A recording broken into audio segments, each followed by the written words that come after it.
Hello and welcome to the fourth and final part of the analysis of the castle written by Franz Kafka.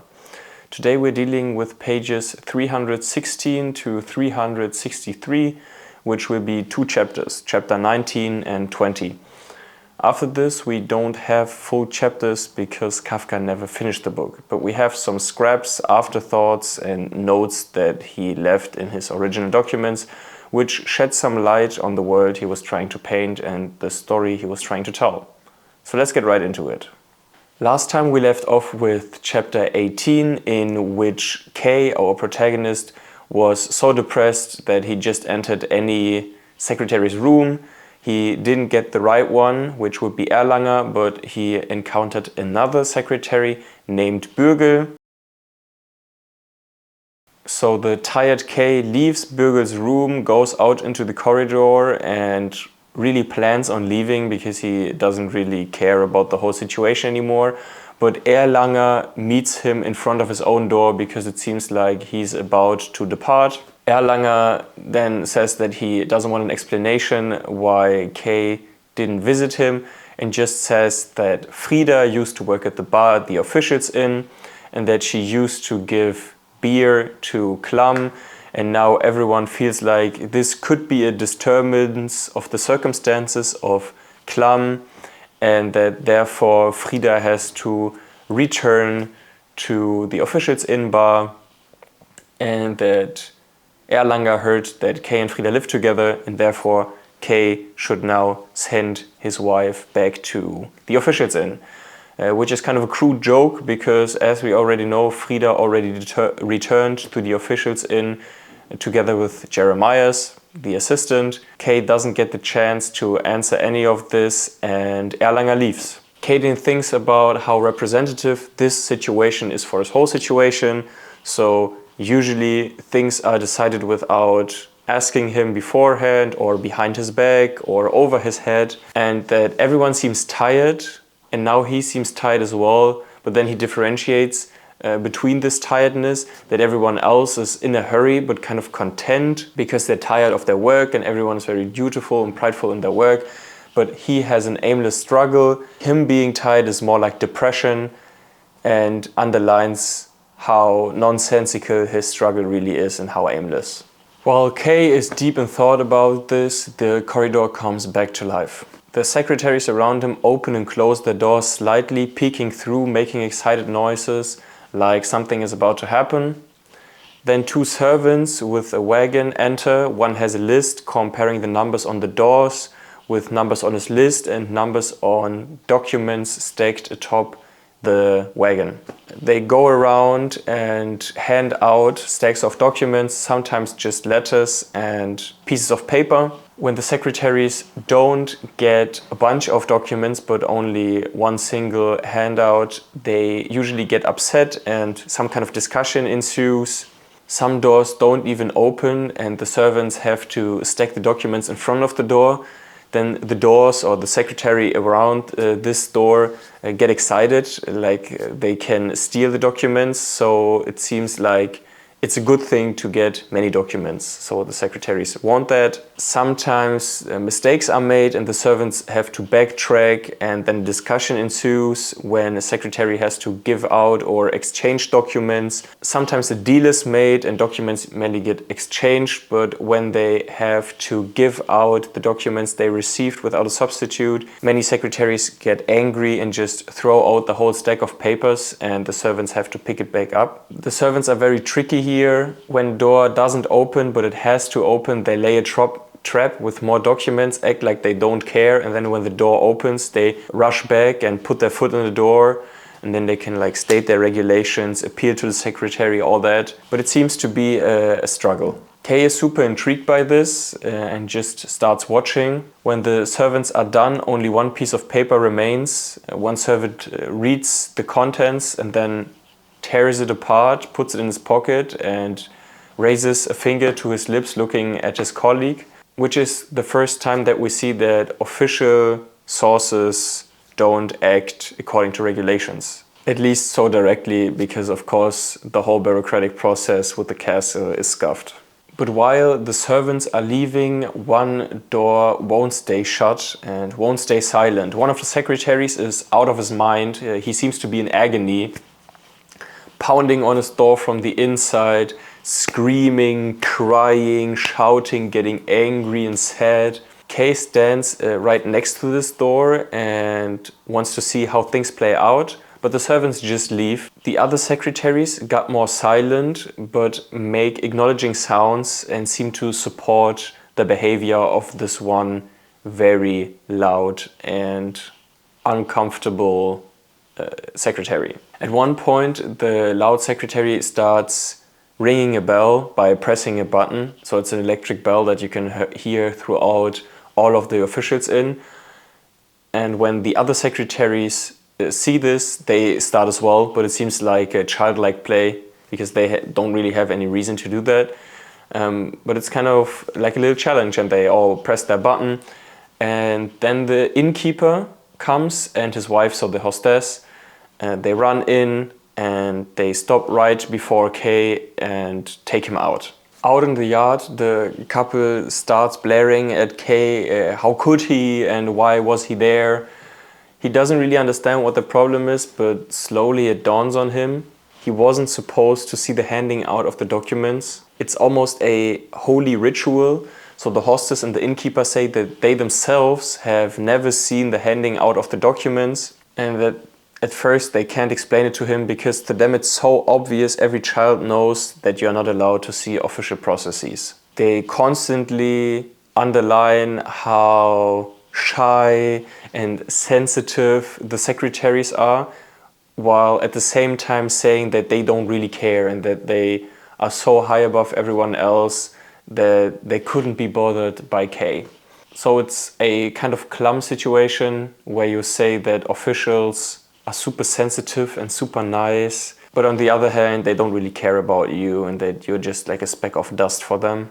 Kay then asks why the handing out of the documents is so tedious and why it has so much potential for conflict, but the couple just tells him that it was his fault, and if he hadn't been there they would have just organized themselves, so the secretaries would have just talked to each other and handed out the documents if there was a mistake, which seems like a lie. As we can see, the servants are kind of used to handing out the documents that way and had their tactics. But the couple, despite all of this, talks about it how what they say is matter of fact.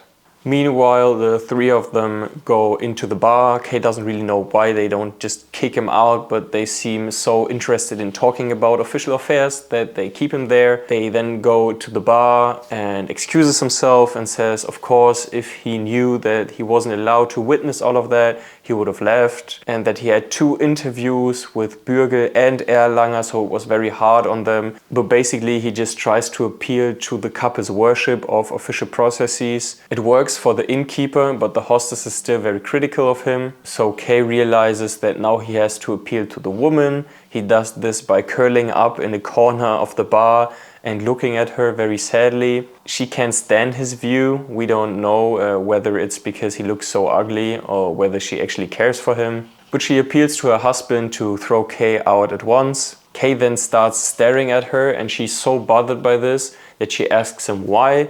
And he says, I'm not looking at you, I'm looking at your dress. And because she just rolled out of bed and put on a dress, the dress like super wrinkly, and she isn't wearing it right. So she gets flustered because he noticed that she's wearing a special dress, but that it's also wrinkly. So she tells him that he's drunk and that he should keep his mouth shut, but that he's allowed to sleep there, stay there overnight. And this is exactly what Kay wanted, because he's so tired and fed up with the world that he doesn't want to leave and he feels like he can't leave. Sure, he could go to the school, but the school teacher would beat him up, most likely, and he would be alone there. And he could go to Barnabas's family, but he feels like they wouldn't understand. So he stays and sleeps on a barrel in the bar of the officials' inn. One thing I forgot to mention is that the couple also explained why the interviews are at night. The reason the couple gives for the interviews being at night is that the secretaries can't stand the view of the parties they have to interview, so they do it at night where they don't have to look at them all the time and where there's only artificial light and not sunlight directly hitting the faces of the ugly parties and villagers they have to talk to. Which I don't believe is right, because K goes out and Erlanger meets him just fine and has no problem with him, and they don't seem disgusted, and Bürgel also looks at him and doesn't seem to be tired because of that. So this just seems to be some kind of theory the couple has. Kay finally gets his interview with Erlanger, but it's not really an interview. Erlanger just tells him that Frida has to return, but Frida already returned. This is similar to Klum's letter that Kay got a couple chapters ago, where Klum said, "You're doing great work and I hope the assistants help you well." Then Kay witnesses an official process, so the handing out of the documents. Again, we have this characterization of officials as stern but childish. The secretary is hiding behind their door and being bothered by Kay's existence, but not telling him directly, also shows how the power of the castle is based upon aversion of conflict and soft power, not direct confrontation. But despite being an official process, this handing out of documents seems more like a play or a show, which is also underlined by the way the couple talks about it, because the innkeeper couple knows that this process takes place in their home and that it's important, but they are not allowed to witness it, so they get just enough information to be scared of it. For me, this seems like commentary on the need of the powerful for rituals and symbols. By introducing rituals and hierarchy, one can create power. Power over knowledge and participation, aiming at the human nature of wanting to belong and to cooperate. So excluding villagers from official processes and hiding officials in ambiguity creates a mythos that legitimates the power of the castle. But we know that this mythos is not true if you don't play by the code. Bürgel and Erlanger don't seem to be bothered by the side of Kay. We also see that there's nothing mythical about the officials, because they live so isolated, they are very childish and sensitive. But because it would hold up a mirror to one's face if one accepts that all of this is just make-believe, the peasants look for self-degrading explanations. So the mythos regarding the castle and its official is just self-perpetuated by the villagers, and it is easier to look for explanations and seem virtuous in this mythical context instead of accepting that the world is at fault and that nobody really knows what is happening. The next morning, Kay awakes at the bar. Pepe immediately comes to him, gives him a small breakfast, and starts having a monologue about the present situation. She talks about Frida and how she believes that Frida is not fit to be bar girl despite her coming back now, but that her return was her plan, that Frida wanted to return to the officials in.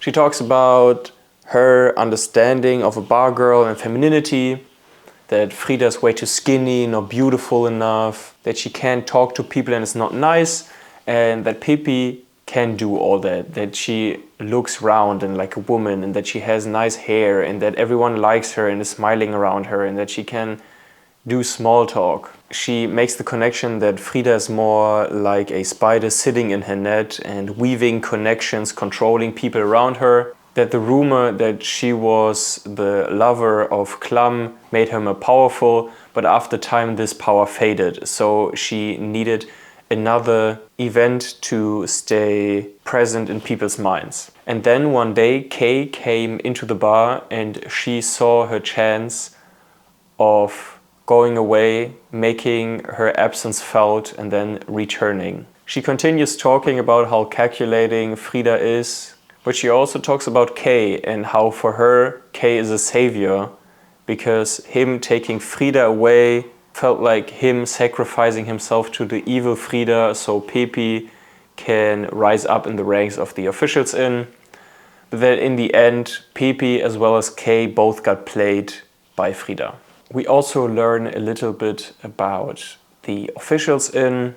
Pepe talks about how she's one of the room service girls, that they live in a very tiny room with bunk beds, and that they get woken up at night if officials want something brought to their room, but that it's even worse if there are no orders, because then there's this ominous male creature that is walking up and down in front of the room and they don't know who it is, and he never enters, but they're always scared. And she then offers Kay that he can stay with them because she feels like they benefited off each other and that he would enjoy staying with them, at least for the winter. Kay denies everything Pepe says and believes that she's naive and just a small girl that sees this conflict with Frida that isn't really there. He agrees with her that Frida is very calculating and that Frida has a lot of connections, but that Pepe and himself are just too stupid to take advantage of that. So they have to blame themselves and not Frida. Pepe just sees this as a sign of Kay being lost, but then the hostess of the officials inn enters. The hostess acts surprised that Kay is still there and asks why he is there. She wants to stop him and wants to keep the conversation going, so she asks why he has been waiting, why he wants to thank her, why he gives these odd answers, and he gives some throwaway reasons and then turns around and plans on leaving again, but she won't let him and says, there is something I want to show you in the office, but it's on the other side of the corridor. But before the hostess and Kay can leave into the office, Pepe goes up to Kay and they make a deal that Pepe will wait at a side entrance of the officials inn to let Kay back in so he can live with her and the girls that do room service. And Kay agrees. So they go through the corridor and want to enter the office. On the corridor, Gerstecker, the villager, the peasant, waited for Kay, wants to talk to him, but the hostess of the officials inn blocks him off and almost shoves him back.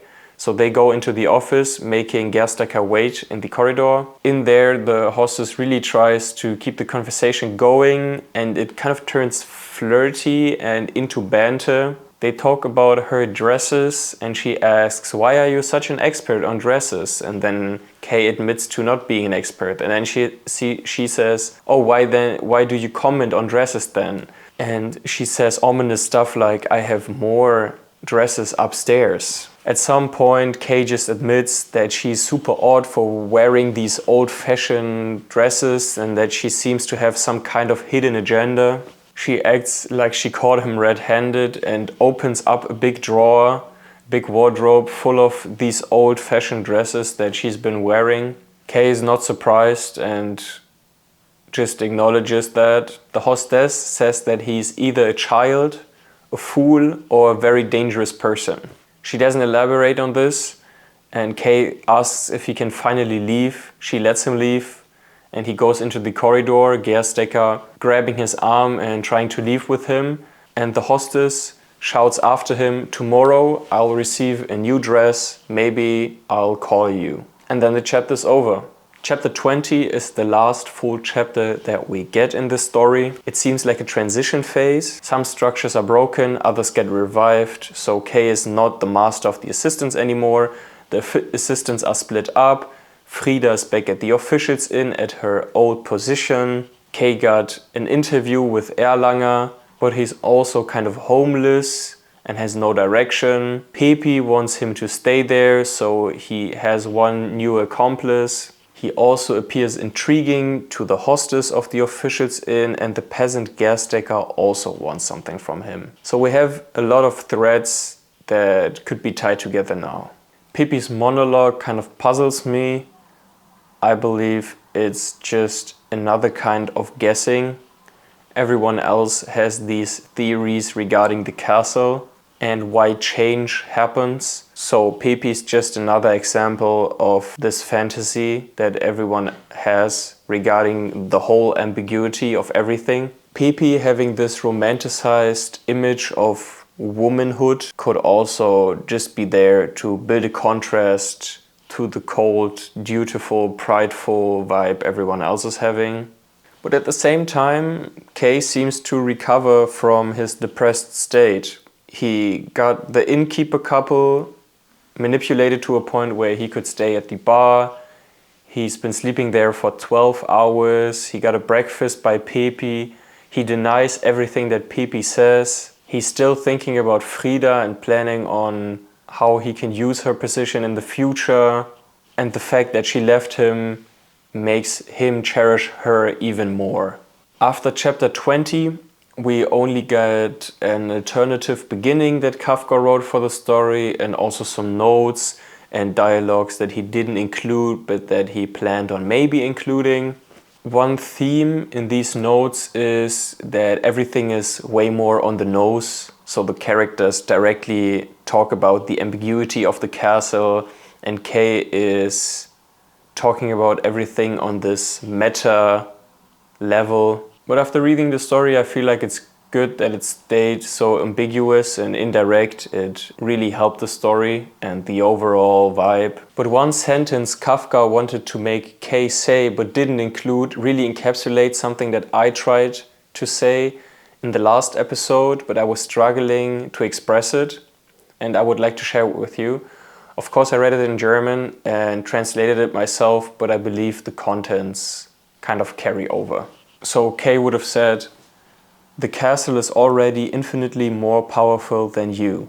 Nonetheless, there could exist a doubt that it is victorious, but you do not take advantage of that. It is rather the case that with everything you do, you try to secure the triumph of the castle. That is why you are suddenly scared without a reason mid-struggle, therefore intensifying your helplessness." And this is what I tried to say when I said that everyone wants to build connections to the castle, but as soon as they have interactions with the castle, they try to diminish the connection again because they're scared of power and because they're scared of worsening the situation. So concluding, I would say that the castle is about ambiguity, isolation, bureaucracy, and how hard it is to understand for people outside of official processes. The importance of soft power and the power of state regulation, of being lost in life and not knowing what your aim is, but fighting, so kind of the life struggle, needing to be alive and needing to go somewhere but not really knowing where. About the romanticization of things we do not understand or where we wish to not understand them, how ignorance is bliss. Making these videos helped me stick with the book, but at some points it is just so frustrating to read that it's kind of hard to read it on your own, at least for me.